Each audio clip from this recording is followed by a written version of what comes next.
chatting with Kalima. Yes.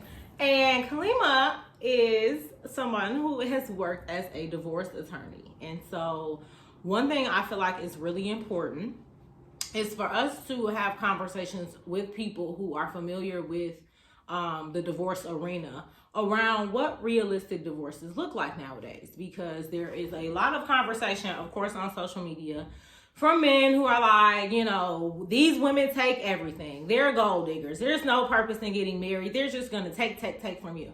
And I think a lot of the only examples that we see and we comment on are those, public divorces from celebrities. We're not talking about the everyday individual. So I kind of wanted to bring her on just to pick her brain to give some real insight around what do divorces typically look like? Who loses more? We're going to kind of touch on a lot of different things involving like the marital process, just so that hopefully we can put some of these fears and misconceptions to rest. So before we get started, Kalima, tell my channel a little bit about yourself, what you do, how long you've been doing it, all that good stuff. Okay, so I practiced family law for about 3 years. I actually just transitioned out of family law. But I graduated law school in 2019, and all through law school, like all of my experience was at family law firms. And so my first job out of law school was doing family law, and that's what I did up until literally January of this year. Okay, all right. So what arena have you stepped into now? I'll do labor and employment. Okay. Yeah. Well, that's cool. Yeah. So with being a lawyer, you can kind of step into different specialties, I should say. Yeah, so like with law school, you just go to law school, and like I said, throughout law school, you get experience, and then usually a firm will hire you. Mm-hmm. But with family law specifically, it is a very like niche area. Yeah. And so I had been doing it for, like, if you do it for too long, then you can't really get jobs anyplace else because your experience is in that. Okay. But generally, sometimes, certain skills just transfer over. So it's all about just learning the new area of law. Okay. All right. So based on the experience that you've had, what do you feel like the typical everyday divorce looks like? Honestly, especially when people say like, "Oh, who wins more?" Like everybody loses because like you losing your family. But if you're just talking about your typical divorce where we're talking about two like working class people, like to get maintenance, which is formerly known as alimony. So like what people know as alimony. There's like a whole formula for that. And so if I make $50,000 and my husband make $50,000.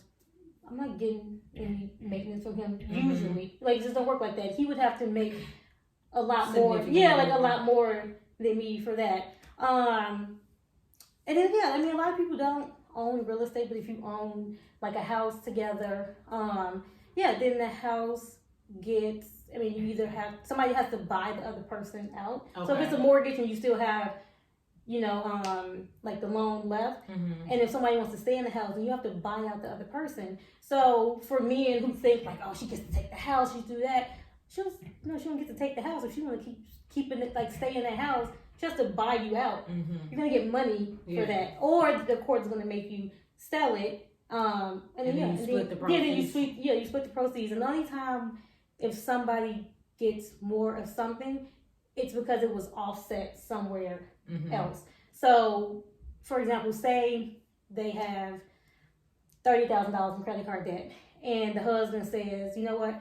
I'll take on all the credit card debt. I'll release you from the liability." Then the courts may give him more from the sale of the house because he took on more of some type of responsibility from the debt. Some debt. But typically, a lot of these people just.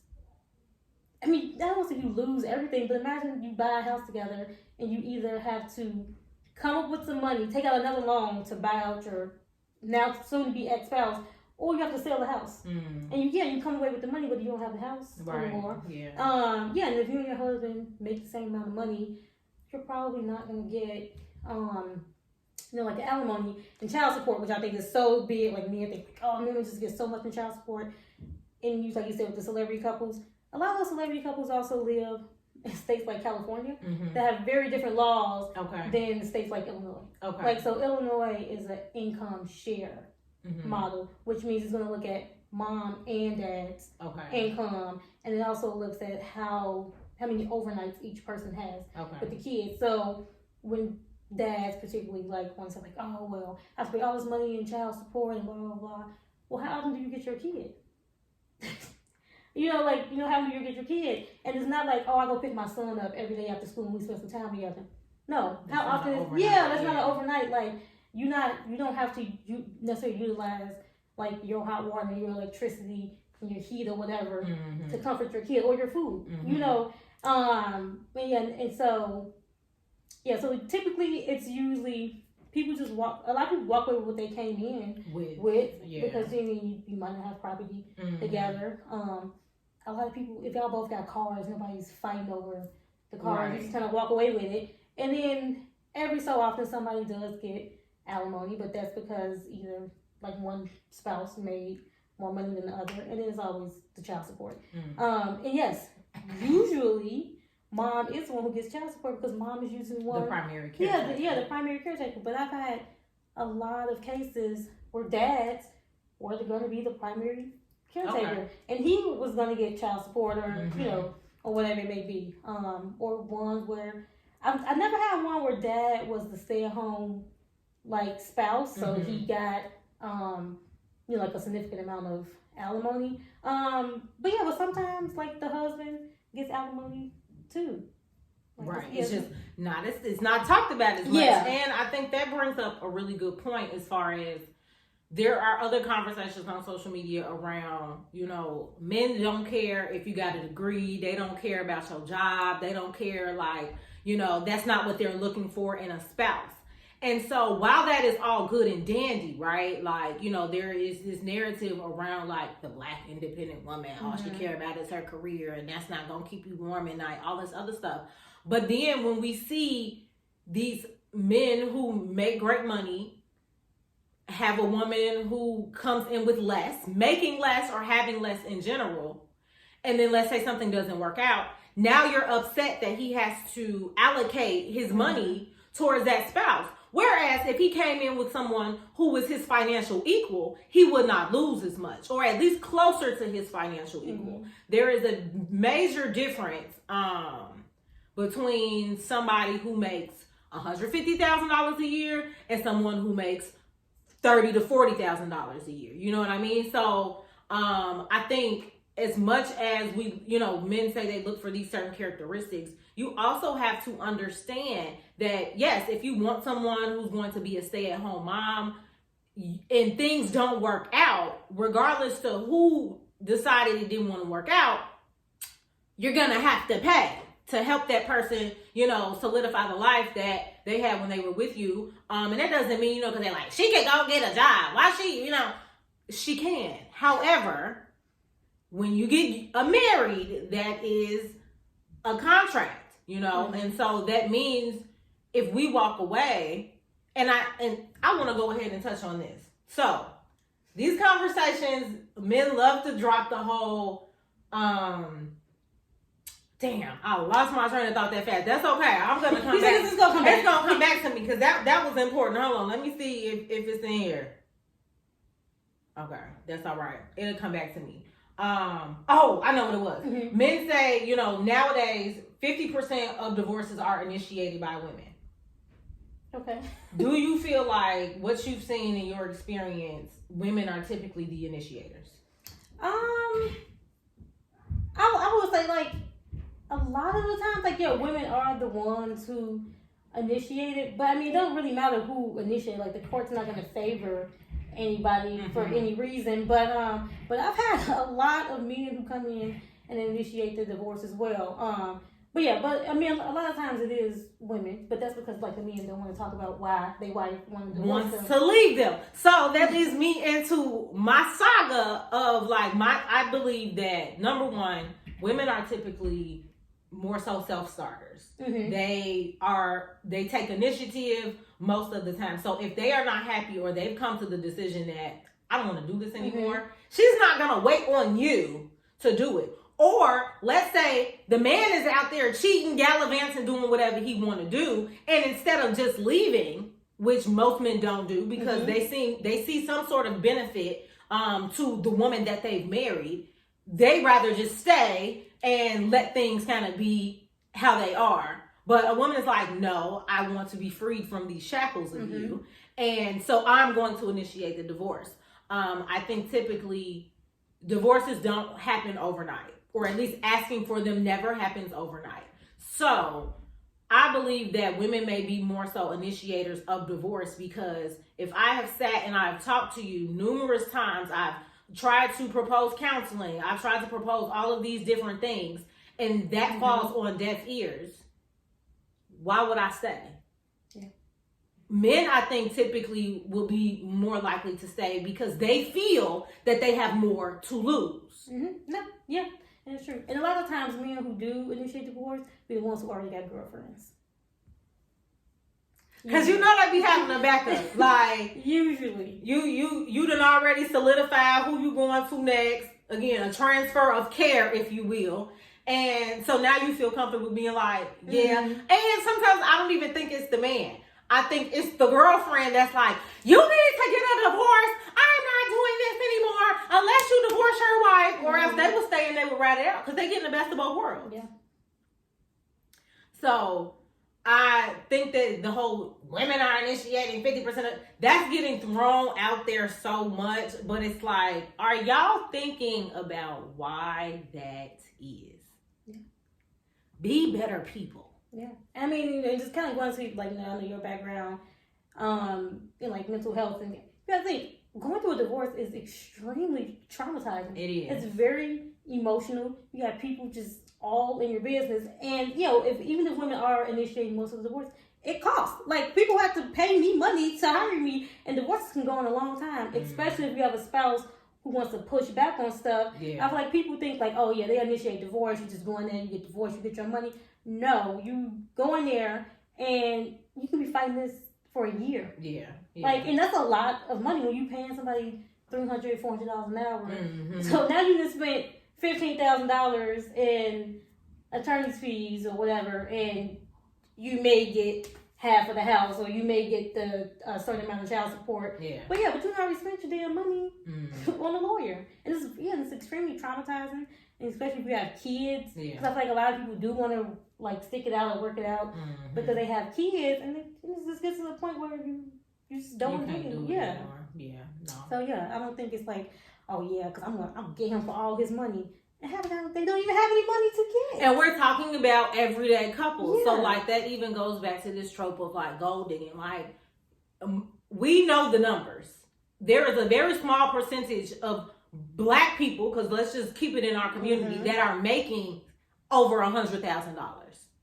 So, these conversations that are being had online, I feel like these not six-figure earning niggas. Like, y'all be maybe touching 60K. And y'all are worried about somebody taking you for all your worth, and it's not going to happen that way. Because let's say even a man who makes $60,000 a year, and he marries somebody who makes $30,000 a year, is it likely that she's going to be able to take much from him? I mean, it depends on how much they even have together. And I think that's another thing. People sound like taking stuff. When you get married to somebody, that's both of y'all's stuff. Like, it's not just his. I mean, and that's another thing.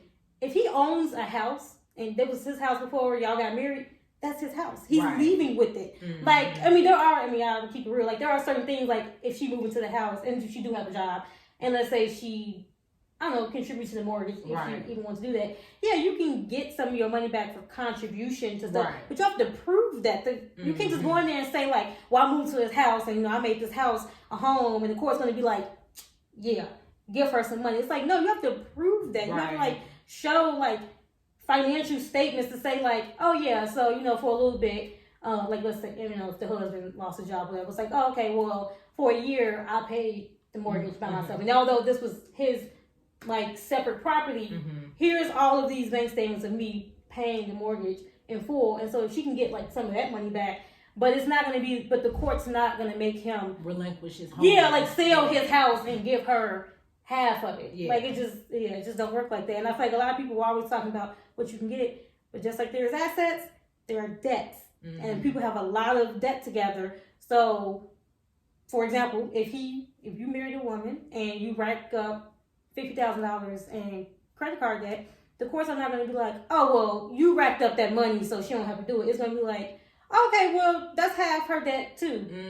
And 9 times out of 10, when you do have these, like if it's a stay-at-home wife or mom situation, what usually ends up happening is obviously she don't have like no job to then take on $25,000 in debt. So then she has to give up something else because like to balance it out. So it may be, well, if I was going to get $50,000 from the sale of this house, now I'll only take $25,000 because like, you know, I don't have money to take on $25,000 in debt. But yeah, I feel like a lot of people think, yeah, it's very. So is the debt that you accumulate while in the marriage different than the debt that you came in with? Yes. Okay, so whatever debt that you came in with, that still belongs to you. That's like your separate debt. I mean, it's the same with bank accounts too. Like you come in with your separate bank account, but then you start making money while you're married, and so it's like this is a term called like commingling the assets or whatever. Now, usually people, I mean, I'm talking about two everyday. These are working people.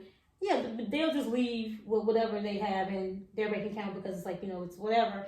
Then you have sometimes you have like that joint bank account, and then figuring out like, you know, like how much that you got split this 50-50, like, you know, how does that work? But 9 times out of 10 in a typical divorce, people are leaving with their bank accounts, people are leaving with their cars, and sometimes if they have a house, that's where it's like, okay, does somebody want to keep this house? You have to buy the other person out, or you have to sell it. Right. Like simple as that. And then, like I said, you have the alimony and the child support if they have kids. And that's even if they have kids.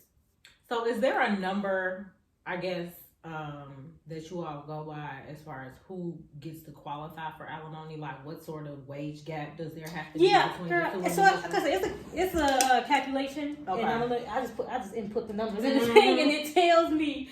But it definitely would have to be like minimum like the other person has to make twice as much as the other person. Cause like I mean you could, cause I mean I've had a lot of, cause I had one case, they were both they both earned like really good money, and I think the wife made a little bit more money than the husband did.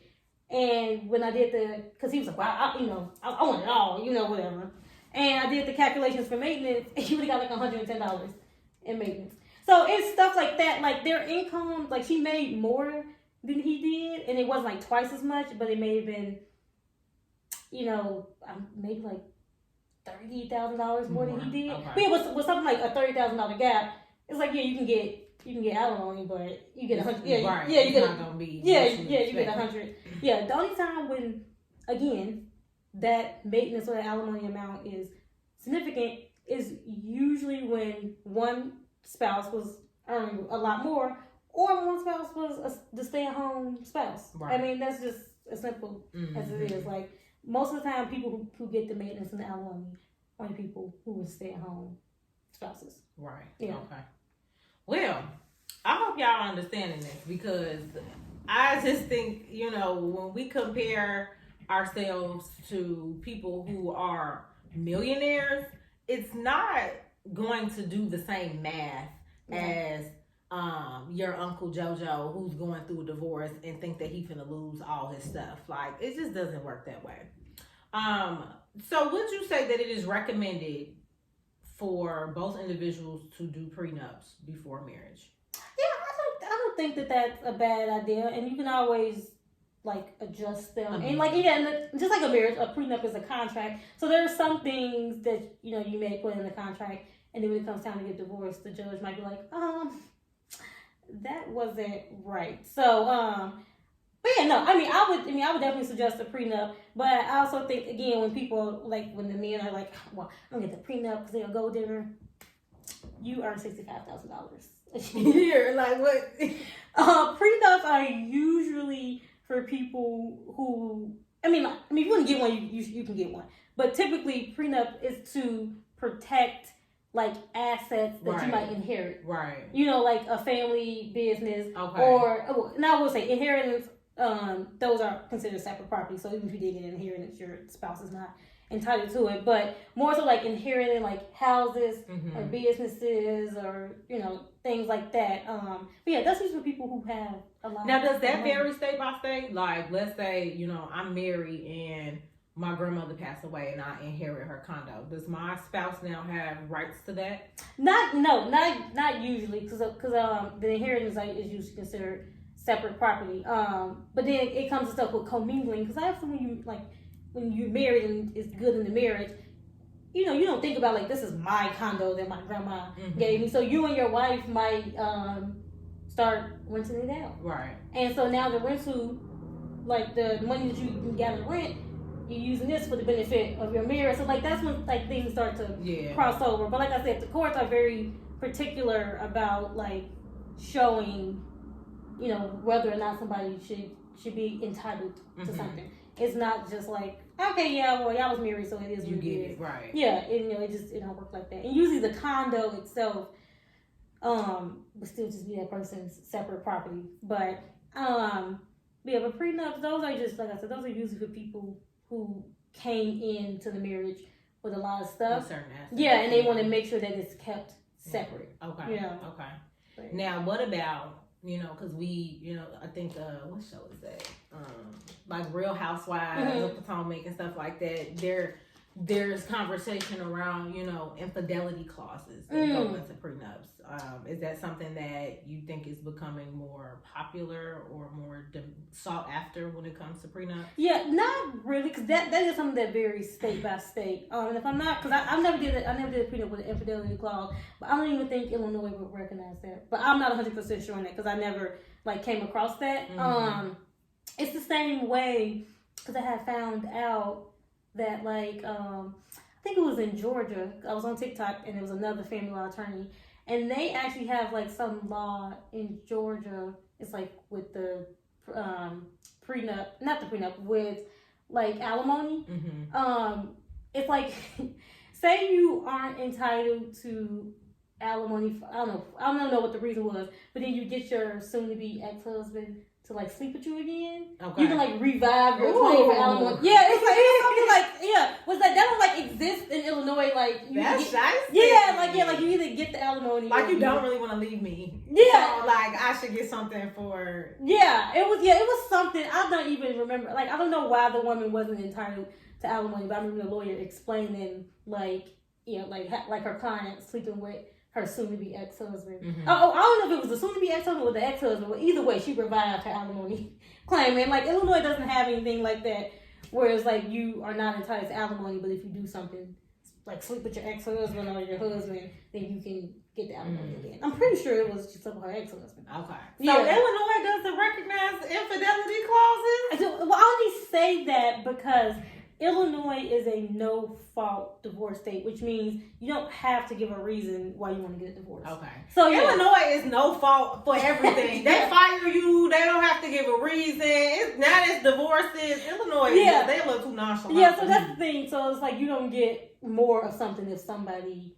cheats. Yeah, they don't really care about the divorce. They don't really care about the divorce. So that's what I'm saying. I never encountered that, so I don't know. But I feel like an Illinois court would be an infidelity clause. What's this?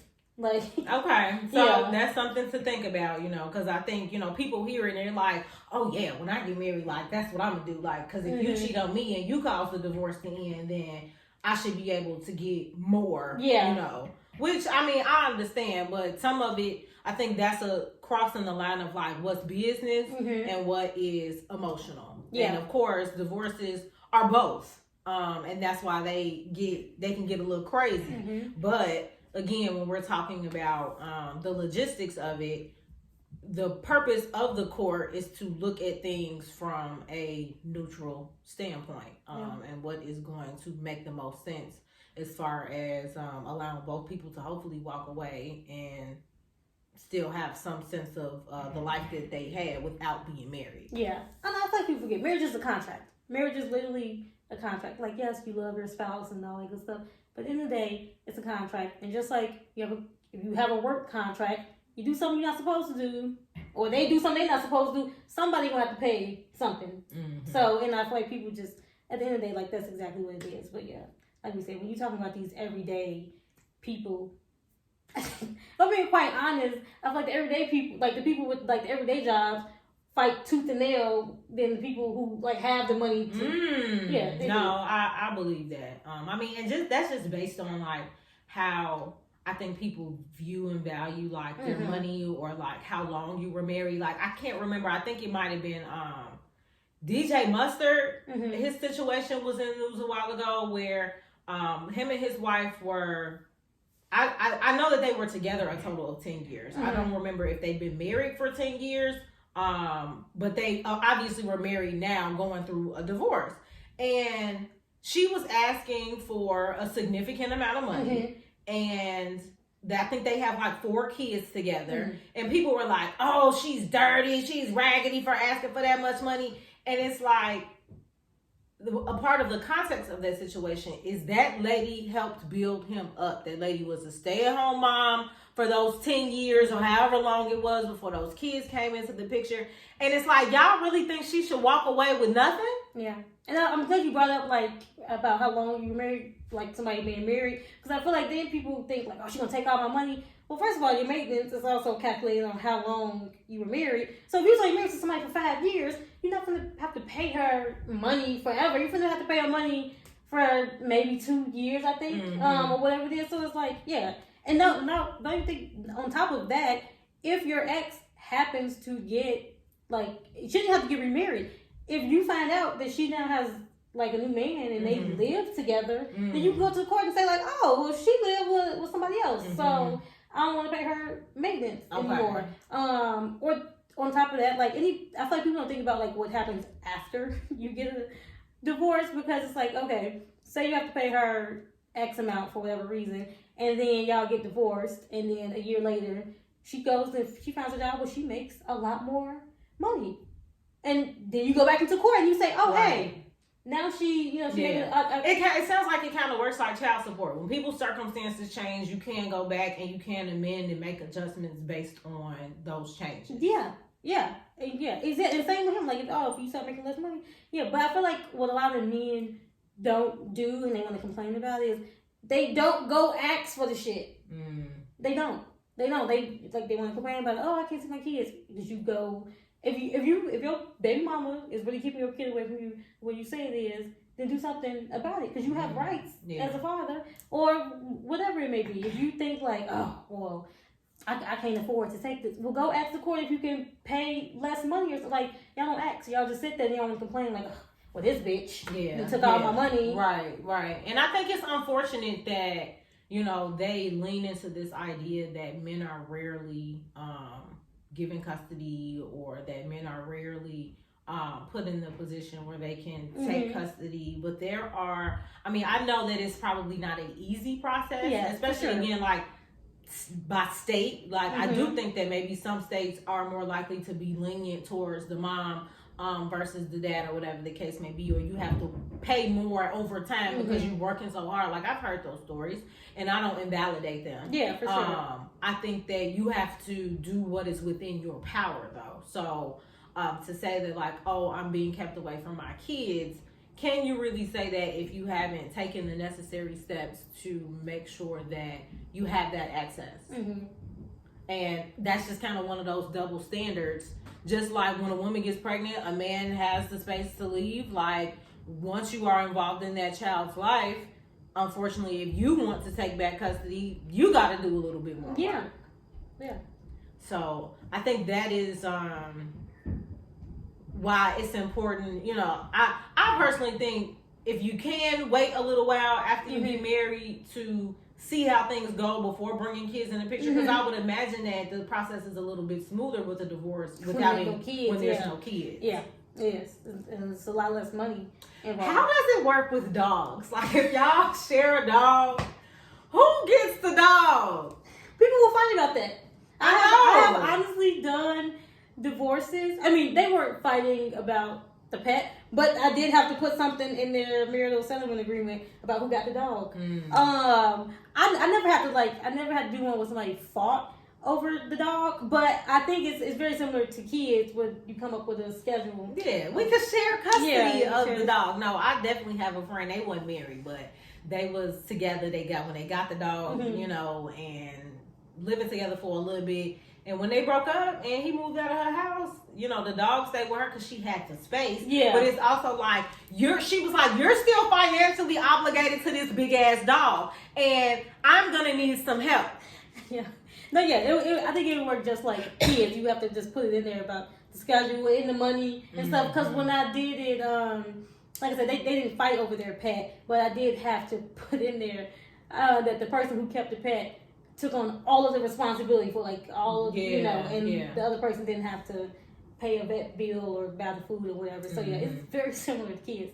I mean, I don't think you can get like pet support, right? But definitely like having to, if they're like doggy daycare or something, having to contribute to that. Yeah, so, I mean, unless I guess you know, it's different when the person's like, you can have the dog. Yeah, I'm not gonna fight you on the dog, you know. Versus like, I still want to see the dog, so then that means.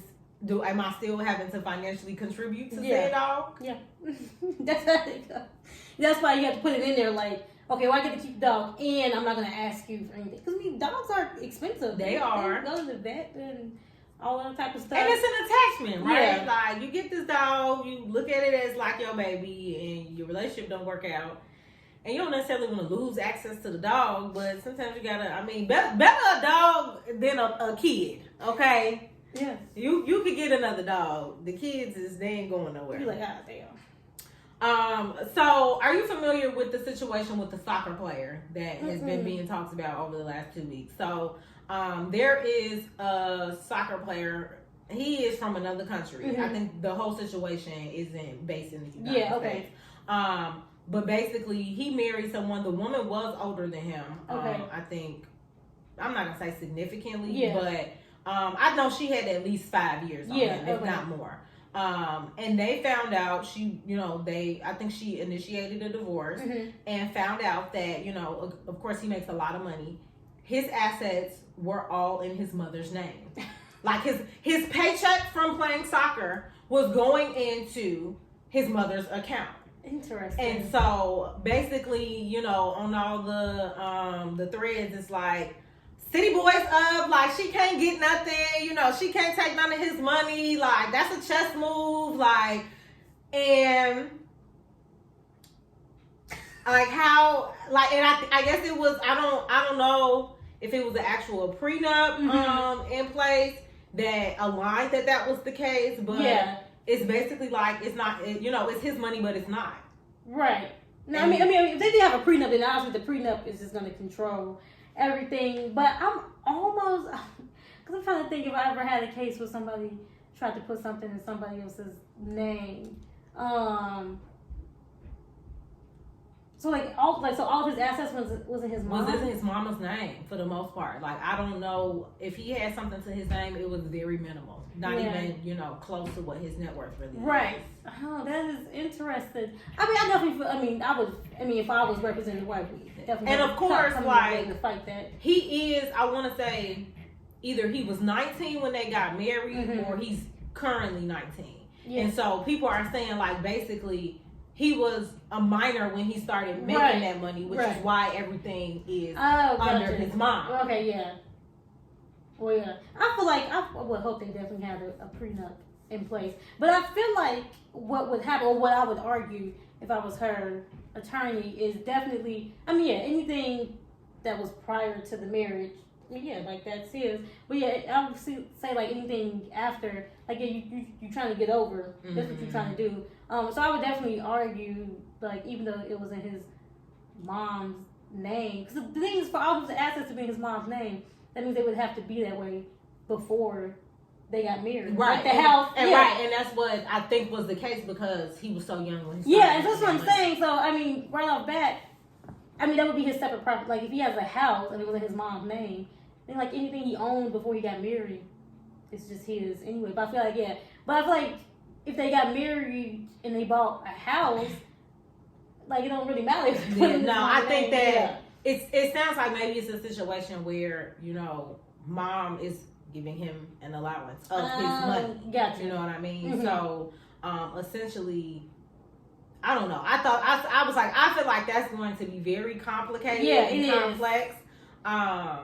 Because now she's involved, and it's like, oh, is mom the trust? Yeah, exactly.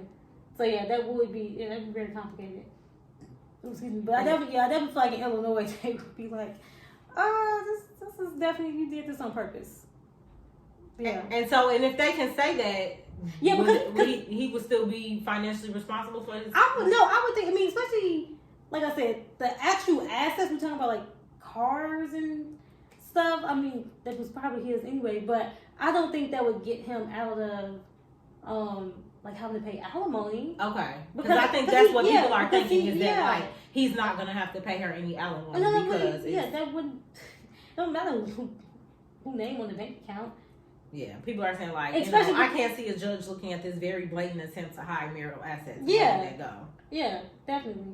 Yeah, and also, I mean, I would argue it would be might be a strong argument, but like something called dissipation of marital assets, which is basically where you're using the marital assets for something that ain't got shit to do with the marriage. Which that comes into play a lot. That comes into play a lot when people have.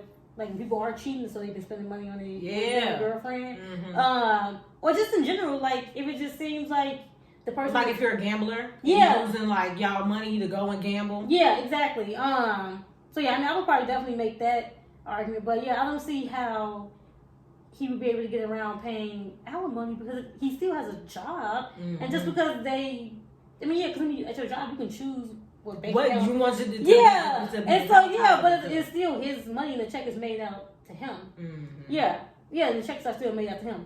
And I'm assuming he's an adult who his mom doesn't, even though he's like past, it seems like it's not like his mom has to like care for him. Yeah. Like he's disabled or something. That's very different. Right. Yeah. And I think, I didn't read too much into it, but another piece of that situation is also that, I think it was alleged that he raped her, which could have been why she filed for divorce. So it's like in situations like that where you also kind of have a criminal piece that's tied into it, that lady gonna get something. Yeah, one way or another. She gonna sue his ass for something, even if she don't get nothing from the divorce.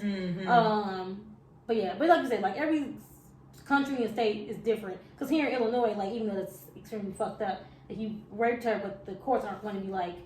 Oh, okay. Well, since he raped her, then she definitely gonna get some money. Okay. Yeah, because again, Illinois is no fault, so it don't really matter why anybody. And they would be considered two different issues. Yeah, right? Like you have obviously divorce, and then that would be under criminal, where you could potentially either settle out of court because of the the foul charges, and then he pays you something in that modality. Yeah, exactly.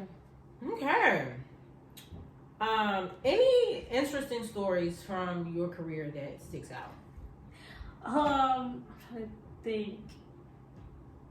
I can. I'll do this one for the men since y'all just think women just do crazy stuff. I had this one client. She what happened? She had previously gotten a divorce. Okay. She previously got a divorce because she did cheat on her husband. And she got pregnant. Oh. By the man she was cheating on. And now she was back in court. And that's why I represent her for her divorce. But now she's back in court because her new baby daddy, that man was crazy. So that one, the whole dynamic of it was interesting because she had only been divorced a year. So literally had just gone through a whole court process for that. And then the guy that she was cheating on her husband with, she got pregnant by him. And he brought her to court. Yeah. For what? Because, I don't know, he wasn't right. I'm not gonna lie. He wasn't. But he got brought to court for custody of the kid that they had together. But yeah, he was a little off anyway. But I just thought that one was super interesting. She had a bunch of fucking kids. Yeah. So did she had kids with the husband? Yeah, her and her husband had a lot of kids together. And then I mean, the way I could piece it together is that she clearly was cheating on her husband and got pregnant because the kid, actually, no, I think she had been divorced like 2 years. But anyway, the age of the kid that she had was about the same time she had been divorced. So, that one was interesting. Because they were both accusing each other of like crazy stuff. They were both being like drug tested. Lord. Yeah, that was that one was crazy. So yeah, so that was that was an interesting one. Yeah, she had gotten divorced, and I'm pretty sure she had cheated on her husband. But I didn't ask about her divorce. Like, oh, like what happened? But you could piece it together. I'm trying to think because that one was really crazy. It's not like none of the really crazy ones are coming to me. But one that I thought that was interesting, I had this one like right before I left family law. It was I always think it's interesting divorcing people the same age, like or like around my age. Yeah, but I had one divorce. I didn't get to finish it, but they were high school sweethearts. Okay. So they had been together for 10 years, so it was like a long marriage, but they weren't old. No, like older. And so going back to that one thing when you said about like, oh, when women be like, she can just go get a job. It was super interesting because, like I said, this woman, like early 30s, maybe she might be like 30. Okay. But she hadn't worked since high school. She married a high school sweetheart. And you know, he made decent, like he went out, made decent money. They had like rental property, you know, all that. So yeah, like so he could take care. She could be a stay-at-home mom. Right. They had kids. And so you know when it's time to get to divorce, and so we got to calculate how much temporary alimony he's gonna pay. And so yeah, so it's that whole argument of yes, she's able-bodied, she's 30. Like, of course she can go get a job. She ain't gonna get work experience. She don't have no skills. Yeah. And again, like when you choose people, of course, when you're choosing, you don't think about the end of something. You don't think about getting a divorce. You don't think about the relationship ending.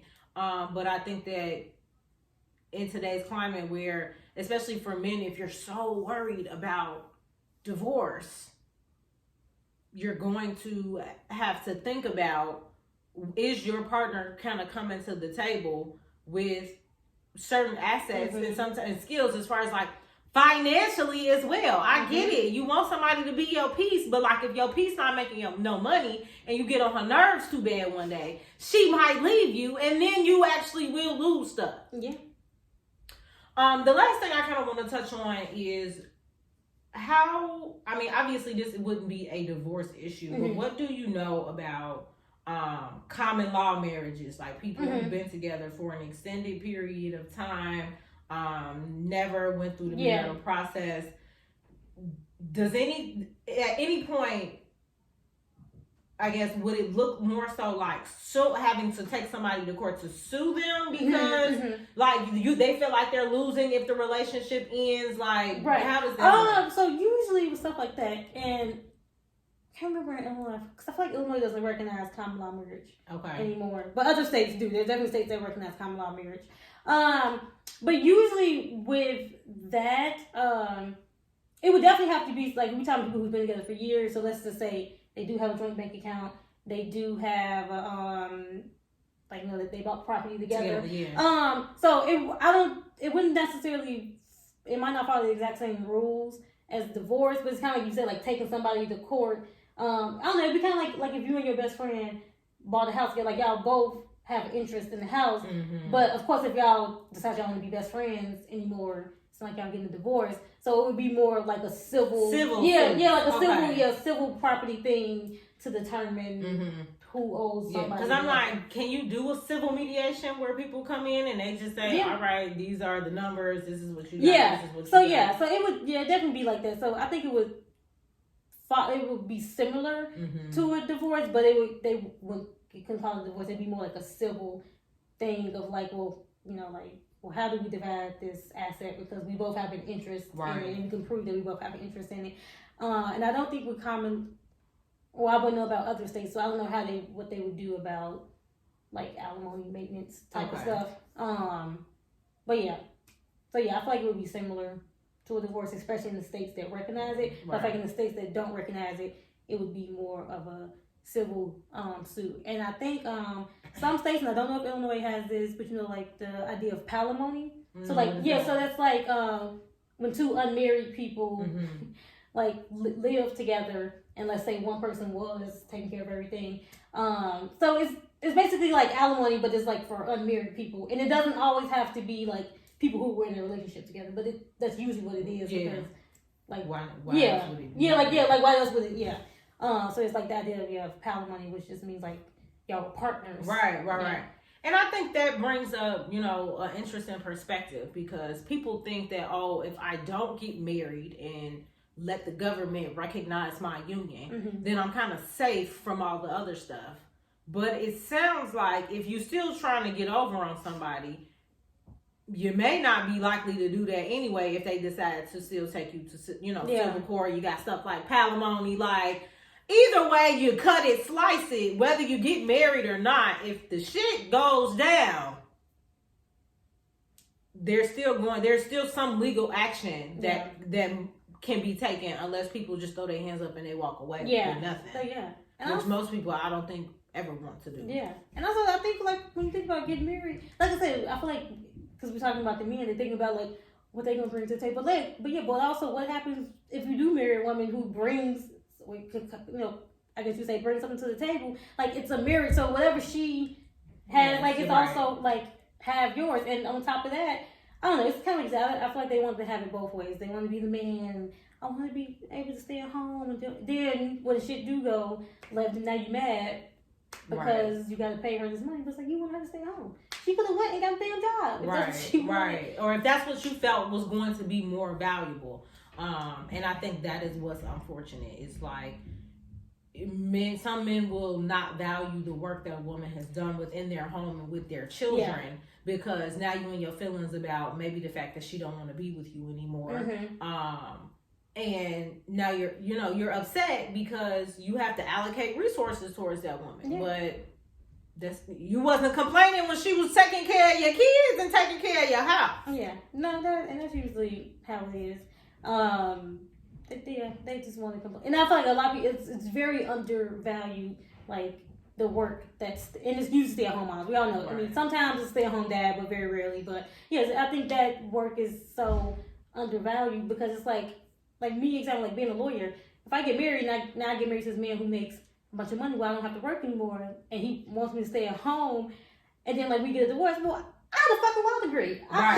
I think in those situations is really where you break down the math of, like, I haven't worked, let's say, in the last 3 years. If I was still working in my career, this is the type of money I would have made. This is what I want from you to help me until I get where I need to go back into my career. Yeah. I mean, it's hard enough for people else actually in here to get fucking jobs, to find jobs. So what do you think is like for a woman or a person, but particularly women, who haven't been, like I said, that one, she was our age, but she worked in 10 years. Mm-hmm. She didn't have a job in 10 years. So. And I think something that would maybe be more helpful as a thought is, like, obviously, in certain circumstances, alimony is temporary. Yeah. But it's like, okay, I will pay you alimony and I will help you go to school or pick up a trade or whatever. I will financially support that. So that way, in 2 to 4 years or however long that takes, I will relinquish my alimony and you can re-enter into the workforce. But y'all don't want to work with folks. Yeah, and I also want to point out, even in that case with a woman,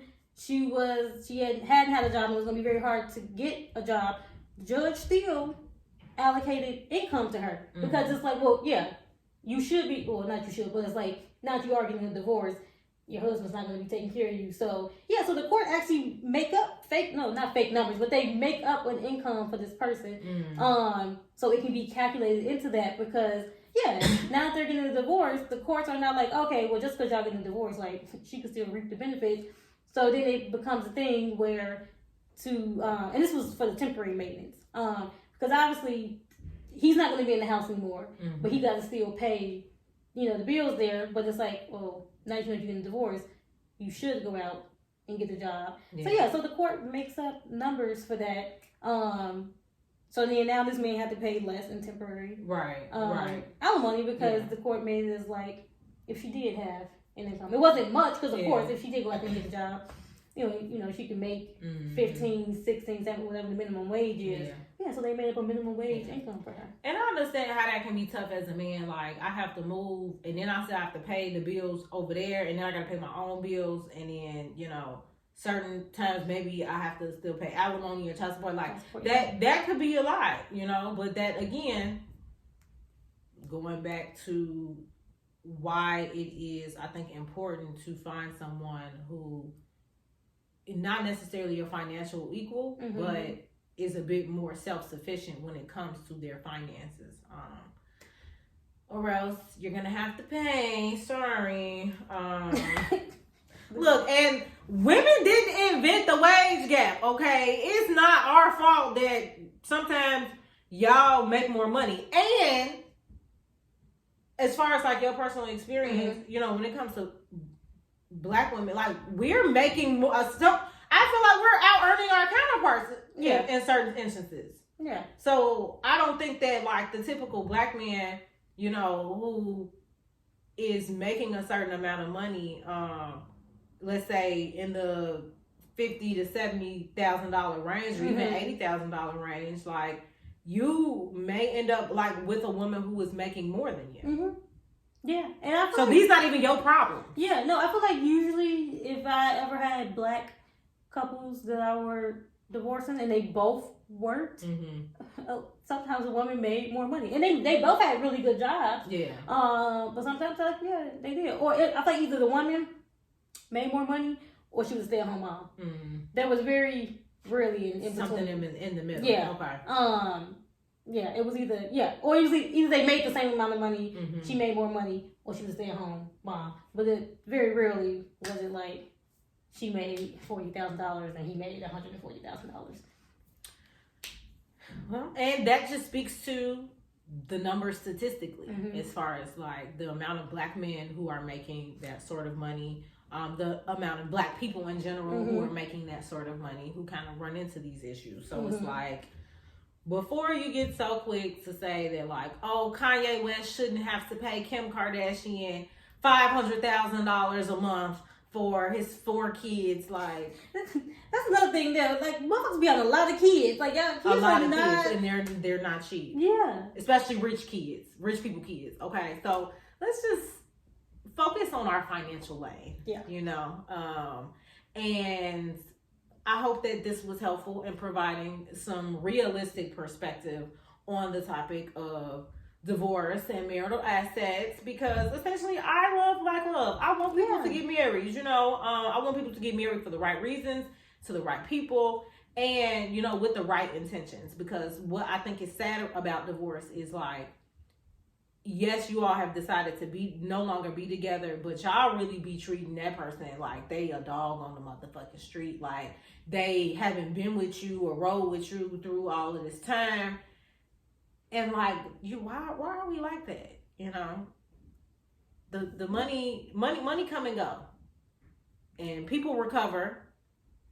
Shoot, it's some people that have been divorced 3, 4 times, and I'll be all like, do it. If you're not happy, leave. Figure it out. But I think, shoot, maybe you learn more around the way about how to protect your assets, and going into picking the right partners, and making sure that you all have just a clear understanding. I think people shy away from the prenup conversation or the conversation around like finances and assets, because they just don't want to believe that they partner would ever like try to take from them. But these are necessary conversations. You need to know, like, even if you see in other scenarios your partner having a little bit of vindictiveness to them, how do you think that may turn out, if you decide that you don't want to be with them no more? There's such thing as posting up, so you, even after you get married, and you like, I think you're a little off. Yeah, but if you worry about your little $65K that you make a year, get you a prenup. Just get the prenup. Feel better that, about yourself. But this all comes down to a deeper thing of like trust, and trusting that you won't take advantage of me, and trusting that